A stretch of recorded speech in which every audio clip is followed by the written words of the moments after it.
Good afternoon and welcome to Tea Time, Time to Talk. I'm here today with my guest, Judy. Hi, Judy. Hi there. We also have brought some tea. So, seeing as this is tea time, I have actually today I have mint tea, just to as a pep me up.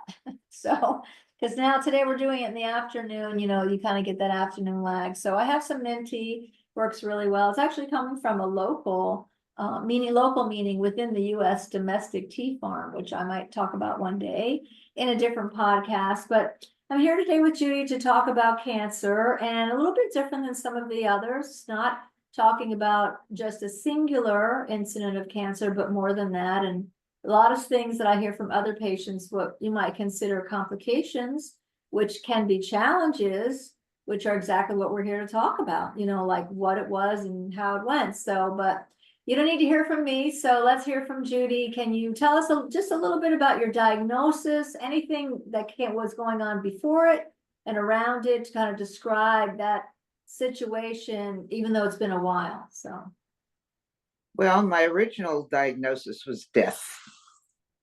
I was told I had stage 4 metastasized cancer, and it was from my lung to my brain to whatever your lymph nodes are at the base of your neck, to my liver, to my bones, and a thigh muscle. Hmm. So it was pretty much like go get your affairs in order and finish up your life. On Mhm. top of which, I had gone through lung cancer with my dad, who unfortunately was not one of the survivors, even after surgery. Mhm. And then my husband had lung cancer, I'd say 5 years ago, and Mhm. he was gone in 7 weeks from diagnosis to death. Mhm. So Goodness. I wasn't too optimistic about this. But I should tell you that I'm over 5 years now from diagnosis. Okay. And I'm trying to lose some weight and it just won't come off. I just think, for everyone to hear, first of all, most people either know of or have someone in their life who's had cancer too. And that being in that kind of feeling about cancer is hard when you get your own diagnosis because you have a history and a concern and you have something else you have to battle with first.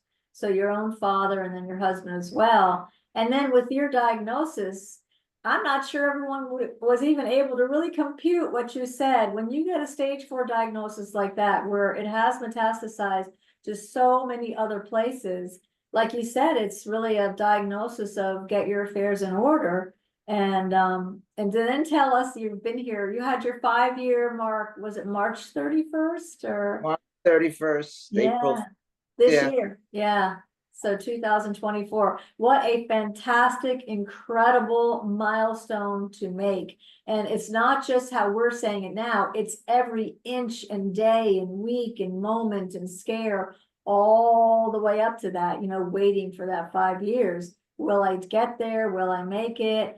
Almost counting down, really. I mean, it's very different for everybody on how to do that, but I'm so happy that you did tell us the absolute truth of what it was like to get that diagnosis. It's shocking to hear. And then quickly let us know, by the way, I'm 5 years out. So we can rest easier now And here three and a half years with no treatment. with no truth. So let's talk about that. What happened with what's going on with that? What was the treatment that you started? Well, they originally said I was perfect candidate for immunotherapy, for Keytruda, actually. And it worked better in conjunction with chemo. And I kind of looked at them like, you just said a word that I didn't want to hear. Um, my husband died of chemo poisoning, so I was not real anxious to try chemo. Mhm. I said, I'll do the immunotherapy, but I have to get my head wrapped around the chemo. And Mhm. I guess it took me about 24 hours. Mhm. And I said, why not give it a shot? Mhm. Because I have nothing to lose. I'm young and I'm healthy. And at the time, I was 68. Mhm. And I tried it and it worked immediately. I mean, the first scan 3 months later, it showed that a lot of the metastases had resolved themselves. Mhm.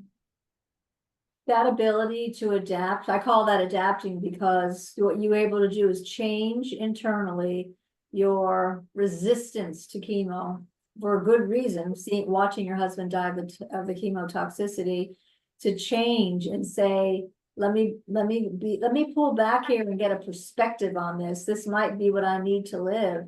And my story will not necessarily be his story. And so you were able to adapt that way. It takes so much courage to do that. It's, I don't know if it's courage. It's just, you want to give it a shot. If it could help, it will help. And if it won't, it won't. Mhm. You The know, doctor at the time that was presenting it to you, because you've dealt with a lot of different doctors. This doctor at the time, you had confidence in this doctor at the very beginning that I can try this because they know what they're doing. yeah, I was at Sylvester in Deerfield, Mm-hmm.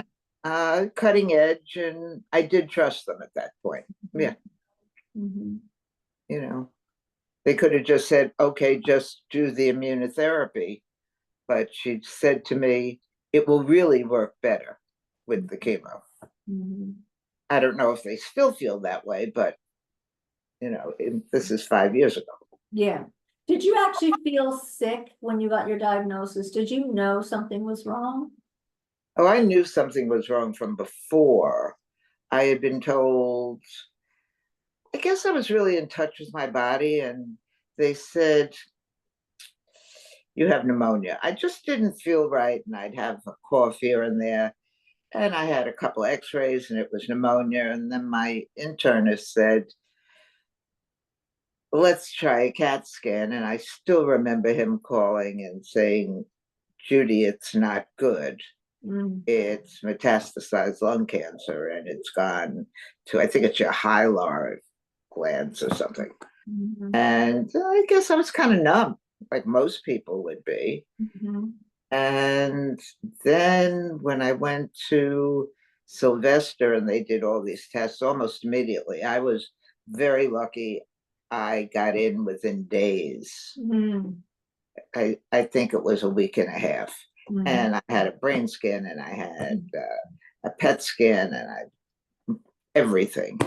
And then they told me it was inoperable because it had spread. So that was kind of like a rock going down my gut. Mm-hmm. But otherwise, I was pretty numb when they told me very seriously, you have brain cancer. Mm-hmm. It's in your brain, with the exact words. I Mm-hmm. was numb. I was leaning against a pole outside, and I was pretty numb. My friends were crying in the background, but I was numb. And I was pretty numb through the whole thing, just like moving like a robot, like this is what you're supposed to do, and Mm-hmm. this is what I have to do, and I'm going to do it. Mm-hmm. And it helped that I had the attitude of, I'm not going to be sick.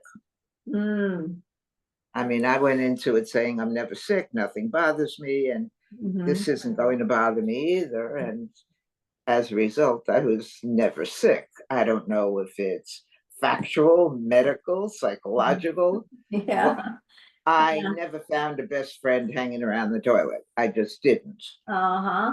I would go for chemo and then go out and have lunch and a couple of cocktails. Uh-huh. Maybe that was the solution. You Hey, it might have I worked. mean, really, the acidity and the nausea, I've had a couple of patients mention, what maybe a vodka martini does for that. I don't know, but I think the more important, part is that you're talking about how you saw yourself. I'm not a sick person. I'm not going to be one of these ones that gets sick. I'm going to live life as normal as possible. And you did it. You went through the motions and did it. And I got out whenever I could. The hardest part was when I was having brain radiation and I couldn't drive for a month. Oh, okay. That was the worst part of the whole thing. And the brain radiation came after all of the immunotherapy First, it came first. they treated the brain first because they said it was the most difficult to treat, heal, pick a word. Okay. So that was like 1 week, and the following week, I the following week I went for chemo and whatever. Yeah. Mhm. It was Friends that were near you and around you, family, were they supportive? Did you have to support them? You know how it goes. a little bit of both. Yeah. I mean, friend had been a breast cancer patient, I'd say 40 years ago, Mm. and she was very active in PAP and with Sylvester. And she really thought I didn't realize that I was dying. I mean, it doesn't take a rocket scientist to understand when they tell you that you're Mhm. dying. And then every month, or every month, every 3 weeks, it just got better and better till finally I had a doctor that told me, "You've got it made." Mhm. So, a lot of it, I guess, is your attitude. Yeah, Not saying I was Mrs. Wonderful, yeah, uh, but there are lousy days. There are still lousy days. yeah. But that's more emotional. I don't think it's physical. Okay. You think any of that is coming from survivor's guilt or just, Well, that's always there. is it? Like, why am I here? Mm. And after I was diagnosed, my stepdaughter had some kind of strange something with an oma at the end of it. I don't remember what it was. It was around her heart muscle. Mhm. And she was gone within the year, 42 years old. Mhm. One of my husband's nieces Oh. came down with lung cancer and never smoked a day in her life, had Mhm. brain surgery, and is in a wheelchair. Oh. Yeah, there is a certain amount of survivor's guilt. Mhm. Mhm. I could write a book, I guess. Yes, I think you could. I think you could. I mean, you could go into so many levels about the survivor's guilt. It takes a lot of processing that everyone's situation is unique and there's no answering why based on the person. There could be a why based on what drugs are available at the time and how fast it was gotten or, the treatment got started. And, there are a lot of things like that, but can't really compare one case to another. Yeah, Hard though. you have to be lucky. Mm-hmm. You really do. I mean, you have to have the right marker and the drug that works. And, if you have a high marker for a certain drug, there you go. Your odds Yeah. go up. That's another new thing now, isn't it? Like we're with your husband, they probably did they have markers then at that time Um, or they you just know, gave him the chemo that was protocol probably? it was a brainless robot at that time. Okay. I I know they did a bronchoscopy, and they said he wasn't eligible for something, Mm-hmm. and they really couldn't do so. They really could do nothing, is what I think happened. They shouldn't have done anything. They should have lived his life and just kept him out of pain. Yeah. Yeah. Because Mm. I don't think they actually did the marker test. I know they didn't do the Foundation 1 test Mm-hmm. because I never got results on that. Well, while you're having survivor's guilt, the other side to the coin is you're living life. You have beautiful relationships. You're there for others. They're there for you. I mean, You got to get on yeah, with you. huh? You have to get on with your Yeah, life. You will be sick if you don't move. I yeah, mean, that's my medical opinion without an MD. yeah. Uh, the minute you stop living, you start dying. It's Mhm. always been my thought. So Mhm. it's Mhm. do the best you can. Don't make yourself sick doing it, but do Mhm, as much as you can. Go out to dinner if that's all you can do. mhm. It's easy. You go, you sit down, you eat, you go home, but you feel like a person. Feel like Don't it. just don't just sit home with the television. Mm-hmm, You'll only feel worse. mm-hmm, mm-hmm. So what can you say to other patients about the doctors? Because I find that you have unique relationships with your doctors. I mean, I don't know, I'm not even sure if it happens right away because you make such a great rapport with them and bond with them right away, or if it happens eventually that they really see you as their advocate too, and as their friend.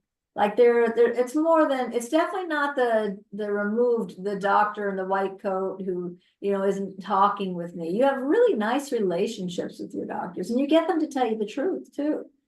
Well, the first doctor, when I was at Sylvester, she was a sweetheart.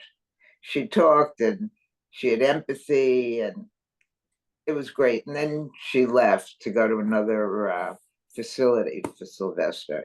And I got this other doctor, and all I ever saw was his back Oh.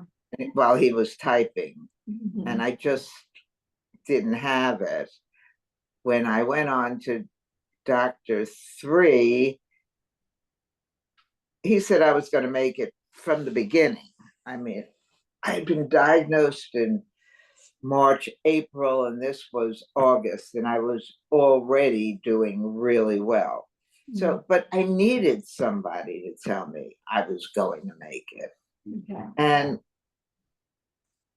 I guess we developed a rapport. I mean, as much as he has with anyone, but my brain radiation doctor also treated my husband. So when I had called him to make an appointment and I went in, he said, "It's so good to see you. I'm so sorry it's under these circumstances." Mhm. And I don't think it took a year. He was hugging me hello and goodbye because, Uh-huh. you know, there's a warmth there, that there's a strong relationship, Mhm. and I called him one day when I was down in the dumps and made an appointment and went in, and he said, "Is everything okay? This isn't your usual time." I Mhm. said, "I needed to talk to you." And he was great with it. And he said, "You can just call me on the phone. I'll call you back." So, I lucked out the first time and the third time. So Yeah. What do you think of this saying? We teach people how to treat us as well. Yeah, true. yeah. It's true. I Mm. mean, if you don't ask a doctor questions, most of them tend not to give you answers. Mhm. Mhm. They'll just give you the overall, and that'll be it. Mhm. But if you ask a question, then they'll go into your disease Mhm. more in more depth. Mhm. Mhm. But And you then, have to be your own advocate. right. And it's gotta be the way you engage with them. You engage with them with respect and you're congenial and you're more on the same level. How are they? How are they doing? Yeah. I think that's really important. If you have an oncologist that you feel has no empathy, Mhm. change oncologists. Yeah, I mean, that's not I good to should. stay there. I mean, I shouldn't be giving advice, but Mhm. you have to have someone that you feel feels about your getting better. Right. Yeah. I think the advice giving when a cancer patient has the experience like you do, it's well to give advice. It's good to give advice and it's well received too, because cancer patients need to hear from other cancer patients. It's one thing for me, having worked in cancer for a long time, to say to someone, you probably need to go find somebody else. You need someone who empathizes. That's me thinking it's a great idea. But you, having been there and understand intimately the difference and how it can affect your health because it affects how you feel. It Sure. affects relationship, everything, the knowledge too. You don't want to work walk out of the doctor's office feeling worse than you did coming in when Mhm. your tests are all fabulous. Yeah, I yeah, mean, if that makes sense. yeah. And what happened? I walked out of there saying, "What about the coming?" I mean, I'm getting nothing. You Mhm, know, call mhm. me up on the phone and give me my results. You Yeah, yeah, so the relationship matters, know, like you were saying, you really like, even like Zooming, you prefer to be in person, to feel the yeah. energy. Mhm. Did you Google and do that with your diagnoses during the 5 years, or did you just listen to the doctors, or well, how did you get most of your information? Google blew up in my house. I mean, Oh, I Googled everything. I would get copies of my reports and I would Google words that I didn't understand. I uh-huh, mean, uh, the brain scan, well, that's written in hieroglyphics, it's Greek. okay, Every other word you Google, and then I'd still have to ask. And uh-huh, I still don't understand it because it's medicalese. right. But the PET scan is written very simple and you can understand it. Mhm, On that, I don't think I Googled it. The diagnosis, mhm, yeah, and all I read is mhm. so many percent of people aren't alive in 2 years. And I go, oh, gee, that's great. And Right, here I was a year out. But, uh-huh, I said, I don't think I want to read that anymore. okay. So, and you decide, well, it's not going to be me. You play with your mind the way you have to. Mm-hmm. Like that, like, it's like seeing that, oh, that's happening. Well, because it's statistics, well, that's not gonna be me. Like, Yeah. Well, yeah, then I read it there, again in 4 years and went, ha ha, talking to the computer. yeah. But, it's if your doctors are good, Mhm, listen to, mm, because then hopefully you'll be okay. I'm mhm, not saying the entire world, mhm, of cancer patients ends up with positive outcomes. But right, with each year that goes on and the drugs and the new drugs and the new tests, mhm. it's not at what anything at all what it was when my husband was sick. Yeah, so you have a very optimistic outlook because as you said, things have changed, so there's more hope to be had. You Yeah. know, so because often, and we've talked about this a little bit, when you look at survivors of cancer, it's sometimes presented as if you innately are optimistic, then of course your odds are better. And that's probably true. But sometimes it's not as much as you necessarily innately being that. You're looking for that and you see like, oh wow, medicine has come a long way. You start to see the optimistic view, the things that are positive out there. So Yeah. I feel like you're Especially if your oncologist tells you that with yeah. new modern medicine, the odds have changed. I Yeah. mean, from 2% or whatever it was being, no, a low percentage being alive from lung cancer in 2 years. Mm-hmm. Now, I don't know what the numbers are. I stopped Googling. Yeah. Huh. So your advice to other patients as well as to caregivers, any advice for the people who are, just getting started or struggling, wondering, how am I going to do this? How can I stay hopeful? I technically did it alone.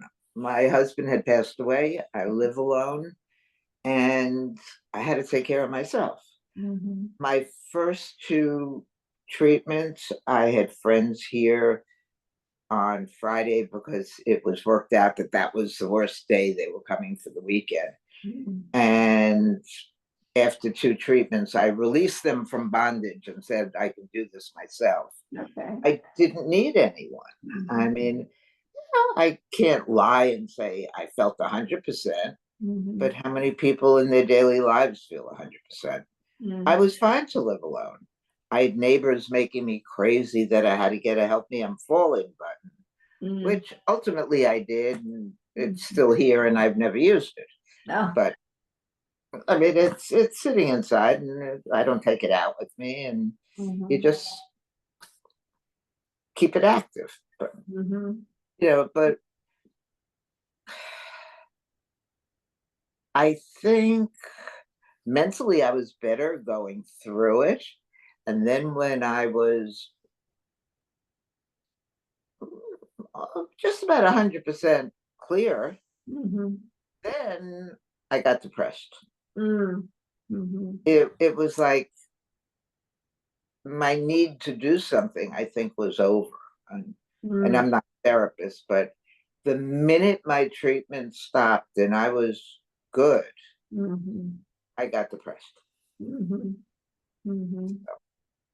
I mean, I don't know. I mean, you know better than anyone, but suddenly the challenge that you're like really revving up for, making sure I'm going to be good and take care of and overcome today, it's kind of resolved in a way. And also after treatment, a lot of patients describe kind of be left hanging out there like, what now? Like, Yeah. where's the protection? You know, I don't know. Was any of that part of it or?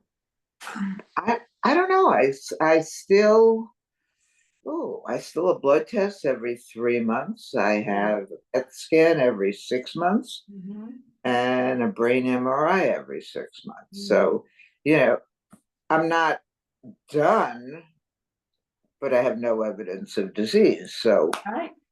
And it still matters what you eat and how you are and how you live life. All that still matters. So you're still doing a lot for yourself.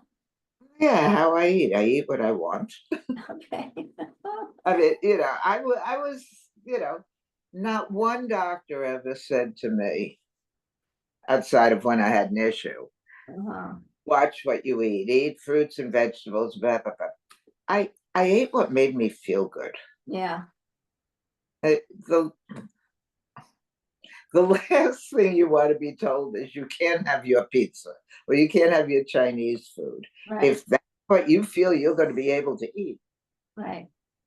I say eat it. You may disagree with me, but No, no, I probably wouldn't. I mean, like you said, unless you have something wrong, where, yeah, if you end up with stomach distress from the treatment or yeah, something, then of course you back off on your pizza and your red pepper. yeah, yeah. But I Yeah, and wouldn't. since your treatment, you've been on a couple of cruises as well, so you Yeah, still do that. I decided life was going to go on and I was going to enjoy it the best I can. Hmm. Uh, Chemo is debilitating. I mean, you're so wrapped up in getting through it that you get you get weaker. Not at the moment. It was like I ended up with less strength that I'm finally building up now. Hmm. Hmm. But you know, you need the chemo. It's going to quote cure you, which Hmm. isn't the word anymore. You do it, and I was a very good girl then. I was walking my 2 miles and everything else. And then unfortunately, I cracked my kneecap and couldn't and just stopped. And Hmm. now, years later, I'm trying to put my body back into the position it was before Hmm. so I can totally do what I want to do. Yeah, yeah. And you mentioned you did it alone. I want to bring that up again just because before we close out, I really want to reach out to the many, many people who could be listening that I know they are alone. I know even in my own world, so many cancer patients who really didn't have anyone, even if there was someone in their life, they weren't particularly empathetic or supportive. So it's true that many times it's just the way it lands and the timing and everything that you may not have anyone, but you were very independent as well. So you weren't really a joiner for groups, Yeah. but you always maintain your friends. And do you feel that if someone doesn't want to join groups, that doing some one-on-one counseling or checking in with somebody occasionally, whether it's going to be a counselor or the nurse at work or something like that? You need human contact. Yeah, It's no man is an island. You can't do it alone. right. Whether physically you do it alone, Mhm. mentally you can't do it alone. Yeah. I, I have a friend now going through her second breast cancer, Mhm. and she's not very sociable and doesn't want to talk and doesn't want texts. And I've been through it, so I don't want to tell her it's not healthy because that's not what she needs. She's feeling crappy enough. Mhm. Mhm. She put herself on an island. Yeah. And things are getting better for her, but Mhm. I'm probably the last person she wants to see. See, another patient would understand that, but at some point she will want to see you. But it sounds like she has to go through her dark period to get there, maybe. And it's her second breast cancer, and Mhm. I'm sure she's having doubts with the treatment of her first, and Yeah. Mhm. you know, Yeah, but talking about it does help, I think just having someone who is a good listener and at least knows a little bit about cancer, that's always helpful. Sometimes there are websites that have peers where you can get with someone who has a cancer like your own. If someone needed to talk, they're always available. They're free of charge. I think that's a great idea. This peer counseling, I think helps a lot because it's good to be heard by someone who's been there, so. you need someone that's been there, and unfortunately, I didn't currently know anybody that was given the diagnosis I was. Yeah. So nobody really understood. Mhm. People still don't understand. No, and I think it bears repeating that you were diagnosed with a lung cancer. That's the type of cancer, really, because it was in more than the lung. It was in multiple places as well as the brain, but it was still lung cancer. Right. And yeah, and so I think most people would say, oh, how is she alive? But we're looking at you and you are. Yeah. I'm healthy. You're healthy. Yeah, no evidence of disease and living and enjoying life. And I mean, well enough to come on here and share with everybody here, which I really, really appreciate you doing that. As I said, just your presence, what you went through, that you're here. People need to see the evidence. They really need to see this. And many times when I have you or a patient like you in a group, I'll get calls afterwards and people say, just seeing that person was alive is all I needed. Because they're caught in their own bubble, of what ifs. I'm not so sure. So you're a great inspiration in so many ways, Judy. Thank you for coming on. Is there any I last? hope I helped a lot of people. I am sure you did. And then if anyone who watches this and you have questions, or if you're a listening audience, you can contact myself and then of course through me, Judy, at creationbalance.com. That's the website. And the email is creationbalance@yahoo.com.